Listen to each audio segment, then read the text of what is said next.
नमस्कार दोस्तों। तो जीके जी के महत्वपूर्ण प्रश्नों के सीरीज में आपका फिर से स्वागत है। तो देखिए, आज हम जो है 82वां भाग लेकर आ गए हैं। तो हमारा पहला प्रश्न है दोस्तों कि international film festival of India IFFI का जो 51वां संस्करण हुआ था, उसमें सर्वश्रेष्ठ फिल्म के लिए गोल्डन पीकॉक अवार्ड किस फिल्म को प्रदान किया गया था।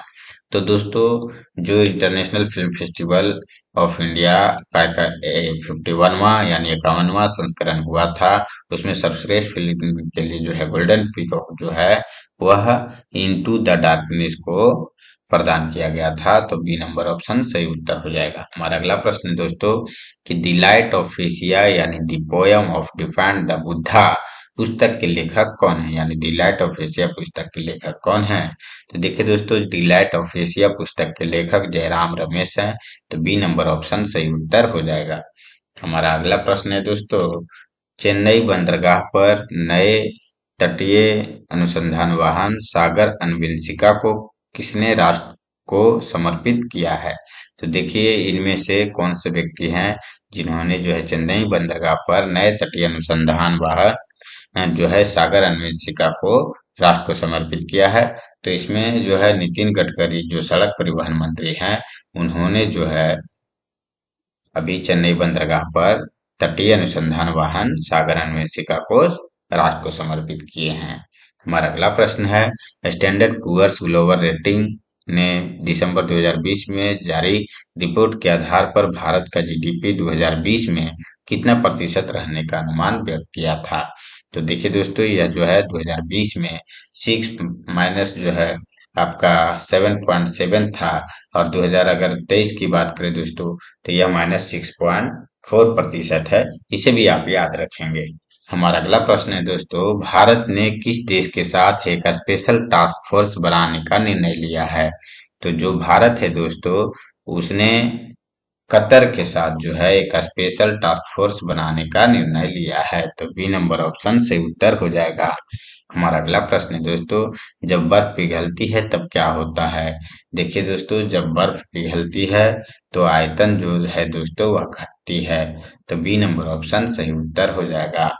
हमारा अगला प्रश्न है दोस्तों, औरंगजेब की मृत्यु के समय मराठा नेतृत्व किसके हाथों में था। तो देखिए, जब औरंगजेब की मृत्यु हुई थी दोस्तों, उस समय मराठा की जो नेतृत्व था वो ताराबाई के हाथ में था। तो डी नंबर ऑप्शन सही उत्तर हो जाएगा। हमारा अगला प्रश्न है दोस्तों, निम्नलिखित में से कौन सा एक सही सुमेलित नहीं है। तो देखिए, आप लोग प्रश्न पे जरूर ध्यान देंगे दोस्तों। यहाँ पे है कौन सा सुमेलित नहीं है।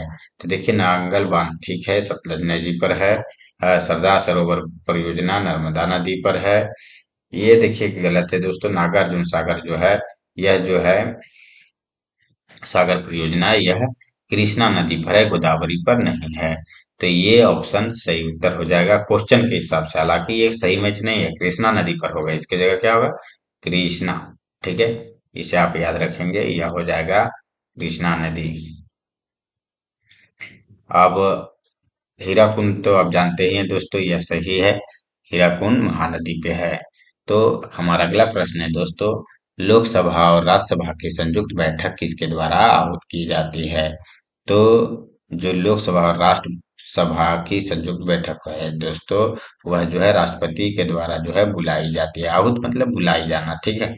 हमारा अगला प्रश्न है दोस्तों, एमनेस्टी इंटरनेशनल एक विश्वव्यापी संगठन है, उसका कार्य क्षेत्र क्या है।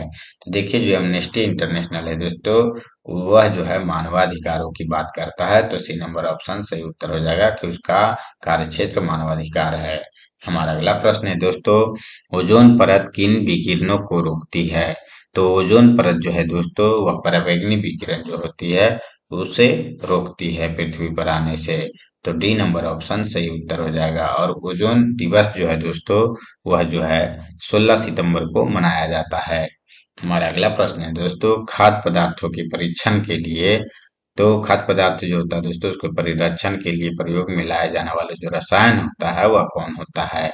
तो खाद्य पदार्थों में परिरक्षण के लिए प्रयोग में लाया जाने वाला जो रसायन है दोस्तों, वह सोडियम बेंजोएट है। तो बी नंबर ऑप्शन सही उत्तर हो जाएगा। हमारा अगला प्रश्न है दोस्तों, क्षुद्र पट्टी निम्नलिखित ग्रहों में से किनके बीच पाई जाती है। तो देखिए दोस्तों, जो क्षुद्र पट्टी होती है दोस्तों, वह जो है मेनली मंगल और बृहस्पति ग्रह के बीच पाई जाती है। तो सी नंबर ऑप्शन सही उत्तर हो जाएगा। हमारा अगला प्रश्न है दोस्तों, कोबाल्ट किस विटामिन का घटक है? तो देखिए दोस्तों, कोबाल्ट जो है वो विटामिन B12 का घटक है। और दोस्तों, अब चावल में पॉलिश करने से उसमें जो है बी B1 जो विटामिन होता है वह नष्ट हो जाता है। हमारा अगला प्रश्न है दोस्तों, कोणार्क मंदिर किस देवता से संबंधित है? तो देखिए दोस्तों, जो कोणार्क मंदिर है दोस्तों, वह सूर्य देवता से संबंधित है। तो सी नंबर ऑप्शन सही उत्तर हो जाएगा। हमारा अगला प्रश्न है दोस्तों, निम्नलिखित में से किस राज्य को 3 अंतर्राष्ट्रीय सीमाएं स्पर्श करती है? तो देखिए दोस्तों, इसमें से जो है दोस्तों, सिक्किम राज्य को 3 अंतर्राष्ट्रीय सीमाएं जो है वह स्पर्श करती है। तो बी नंबर ऑप्शन सही उत्तर हो जाएगा। आप लोग मैप खोल के देख सकते हैं कि जो सिक्किम है उसको कौन कौन सा जो है आपका अंतर्राष्ट्रीय सीमा जो है टच करता है। हमारा अगला प्रश्न है दोस्तों, कौन प्रकंद का एक उदाहरण है? 4 नंबर जो ऑप्शन है दोस्तों, अदरक डी नंबर, वह सही हो जाएगा कि अदरक एक प्रकंद का उदाहरण है। हमारा अगला प्रश्न है दोस्तों, भारत में अशोक चक्र ने नीचे उत्कीर्ण भारत की राष्ट्रीय आंदोलन शक्ति सत्यमेव जयते जो है वो कहाँ से ली गई? ये सिंपल, इस क्वेश्चन को अगर बोले दोस्तों तो सत्यमेव जयते जो शब्द है यह कहाँ से लिया गया है? तो सत्यमेव जयते जो शब्द है दोस्तों वह मुंडको उपनिषद से लिया गया है। तो डी नंबर ऑप्शन सही उत्तर हो जाएगा। हमारा अगला प्रश्न है दोस्तों, भारत का सबसे ऊंचा जलप्रपात किस राज्य में है? तो भारत का सबसे ऊंचा जलप्रपात जो है दोस्तों वह कर्नाटक में है। तो ऑप्शन नंबर डी सही उत्तर हो जाएगा। हमारा अगला प्रश्न है दोस्तों, निम्न में से दिल्ली का कौन सा पुराना स्मारक विश्व धरोहर स्मारक नहीं है? तो इसमें से जो है दोस्तों, जंतर मंतर जो है दोस्तों वह जो है वो पुराना स्मारक विश्व धरोहर स्मारक नहीं है। बाकी सब जो है कुतुब मीनार, हुमायूं का मकबरा, लाल किला, ये सब आपका जो है विश्व धरोहर स्मारक है। तो ये जंतर मंतर नहीं है। हमारा अगला प्रश्न है दोस्तों, भारत की दूसरी सबसे लंबी नदी कौन सी है? तो देखिए दोस्तों, भारत की दूसरी सबसे लंबी नदी जो है दोस्तों वह गोदावरी है। तो डी नंबर ऑप्शन सही उत्तर हो जाएगा कि भारत की दूसरी सबसे लंबी नदी गोदावरी है। हमारा अगला प्रश्न है दोस्तों, भारत में एशियाई खेलों का आयोजन कौन से साल किया गया था? तो देखिए दोस्तों, भारत में एशियाई खेलों का आयोजन 1982 यानी 1982 में किया गया था। तो बी नंबर ऑप्शन सही उत्तर हो जाएगा इस प्रश्न का। हमारा अगला प्रश्न है दोस्तों, भारतीय संविधान के निम्नलिखित अनुच्छेदों में से कौन सा अनुच्छेद राज्य की सरकारों को ग्राम पंचायतों को संगठित करने का निर्देश देता है? तो देखिए दोस्तों, अनुच्छेद 40 में यह बात कहा गया है दोस्तों कि भारतीय संविधान अनुच्छेद 40 के अंतर्गत राज्यों की सरकारों को ग्राम पंचायतों को संगठित करने का निर्देश देता है। हमारा अगला प्रश्न है दोस्तों, खतरे के संकेत के लिए लाल प्रकाश का प्रयोग क्यों किया जाता है? दोस्तों, लाल प्रकाश का प्रयोग इसलिए किया जाता है क्योंकि इसका प्रकीर्णन सबसे कम होता है और यह जल्दी दिखाई पड़ता है। तो ऑप्शन नंबर ए हमारा सही उत्तर हो जाएगा और यह ज्यादा चमकता भी है। हमारा अगला प्रश्न है दोस्तों, किसी अर्थव्यवस्था में यदि ब्याज की दर को घटाया जाता है तो क्या करेगी? तो देखिए दोस्तों, यदि किसी अर्थव्यवस्था में ब्याज की दर को घटाया जाता है तो अर्थव्यवस्था में निवेश व्यय को बढ़ाएगी। तो सी नंबर ऑप्शन सही उत्तर हो जाएगा, यानी कि यह क्या हो गया, व्युत्क्रमानुपाती हो गया। हमारा अगला प्रश्न है दोस्तों, न्यू लिटरेचर फेस्टिवल 2023 का आयोजन कहाँ हुआ?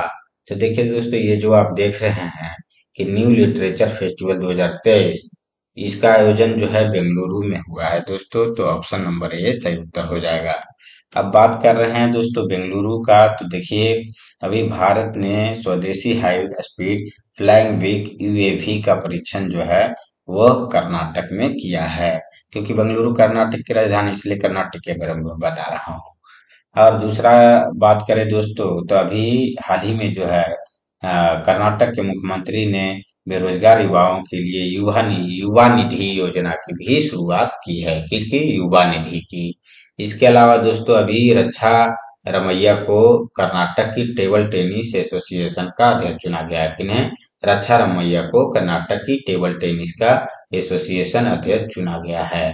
इसके अलावा नम्मा प्रतियोगिता का आयोजन भी बेंगलुरु में किया गया है। इसके अलावा महिला नेतृत्व वाले स्टार्टअप की संख्या बेंगलुरु में शीर्ष पर है, ये तो मैं आपको बता ही चुका हूँ।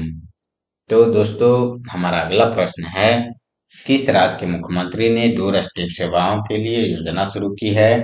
तो अभी हाल ही में दोस्तों पंजाब गवर्नमेंट जो है, उन्होंने डोर स्टेप जो है सेवाओं के लिए जो है योजना शुरू की है। अब पंजाब की बात करें दोस्तों, या दिल्ली के बाद दूसरा ऐसा जगह है। दिल्ली तो खैर केंद्र शासित प्रदेश है यह, और राज्य में पहला ऐसा राज्य है पंजाब जो कि डोर स्टेप सेवाओं की योजना जो है शुरू की है। अब जो दोस्तों पंजाब की बात करें दोस्तों, तो अभी सभी दुर्घटना हॉटस्पॉट को मैप करने वाला पहला राज्य पंजाब बन चुका है। अभी पंजाब के मुख्यमंत्री जो हैं, उनको जो है दोस्तों सर्टिफिकेट ऑफ एक्सीलेंस से जो है सम्मानित किया गया है। पंजाब सरकार ने राज्य को नशा मुक्त बनाने के लिए मिशन होप इनिशिएटिव की भी शुरुआत की है। अभी पंजाब के नवाब पिंड सरदारा गांव को जो है अ, सर्वश्रेष्ठ पर्यटन गांव का भी पुरस्कार दिया गया है। किसको? पंजाब के नवाब पिंड सरदारा गांव को। हमारा अगला प्रश्न है दोस्तों, हाल ही में किस देश ने एडवांस रॉकेट सिस्टम फतह 2 का सफल परीक्षण किया? तो देखिए दोस्तों, अभी जो हमारा पड़ोसी देश पाकिस्तान है, उसने ही जो है वो एडवांस रॉकेट सिस्टम फतह 2 का जो है सफल परीक्षण किया। अब जब पाकिस्तान की बात कर रहे हैं दोस्तों, तो अभी भारत और पाकिस्तान ने अपने परमाणु प्रतिष्ठानों की सूची का आदान प्रदान किया है। इसके अलावा दोस्तों आईएमएफ ने जो है पाकिस्तान को राहत पैकेज के तहत $700 मिलियन ऋण को मंजूरी दी है, यानी कि उधारी देगा। ठीक है। अब पाकिस्तान ने एडवांस रॉकेट सिस्टम फतह 2 का तो सफल परीक्षण किया ही है। इसके साथ साथ पाकिस्तान ने आधिकारिक तौर पर ब्रिक्स की सदस्यता के लिए भी आवेदन कर लिया है। ठीक है। हमारा अगला प्रश्न है दोस्तों, हाल ही में किसने भारत से ग्राफिक डिजाइन के लिए प्रेरणाएं नामक यानी भारत से ग्राफिक डिजाइन के लिए प्रेरणाएं नामक पुस्तक किसने लिखी? तो दोस्तों यह जो है ऑप्शन नंबर 3 सही उत्तर हो जाएगा कि जया जेटली जो है वो भारत से ग्राफिक डिजाइन के लिए प्रेरणाएं नामक पुस्तकें लिखी है।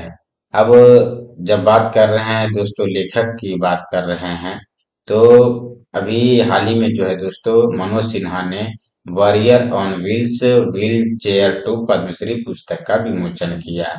इसके अलावा जो है दोस्तों अशोक टंडन द्वारा लिखित पुस्तक रिवर्स स्विंग को भी लॉन्च किया गया। राकेश पाठक द्वारा लिखित पुस्तक सिंधिया और 1857 यानी 1857 का विमोचन किया गया। अभी ट्विंकल खन्ना ने अपनी पुस्तक वेलकम टू पैराडाइज पुस्तक भी लॉन्च करी। तो ये सब आप याद रखिएगा दोस्तों, क्योंकि आने वाली परीक्षाओं के लिए ये अति महत्वपूर्ण होने वाले हैं। और आप हमारे चैनल को भी सब्सक्राइब कर दें दोस्तों, ताकि आपके लिए हम नया नया वीडियो लाते रहें, तो आपको नोटिफिकेशन मिलता रहे। हमारा आज का आखिरी प्रश्न है दोस्तों, किस देश को हाल ही में समुद्र के अंदर ज्वालामुखी विस्फोट के बाद नया द्वीप मिला है? तो देखिए दोस्तों, इसमें से जो है जापान ऐसा देश है दोस्तों जिसे अभी हाल ही में समुद्र के अंदर ज्वालामुखी विस्फोट के बाद नया द्वीप मिला है।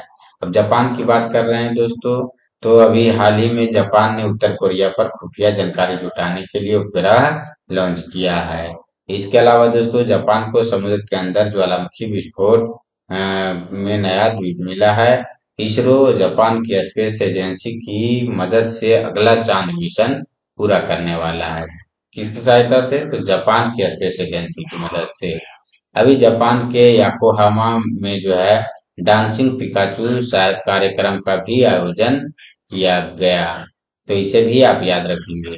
तो हम उम्मीद करते हैं दोस्तों कि आपको हमारा यह सीरीज पसंद आ रहा होगा। तो जय हिंद दोस्तों, फिर मिलेंगे हम अगली सीरीज में। जब तक के लिए आप लोग खुश रहें, स्वस्थ रहें। जय हिंद।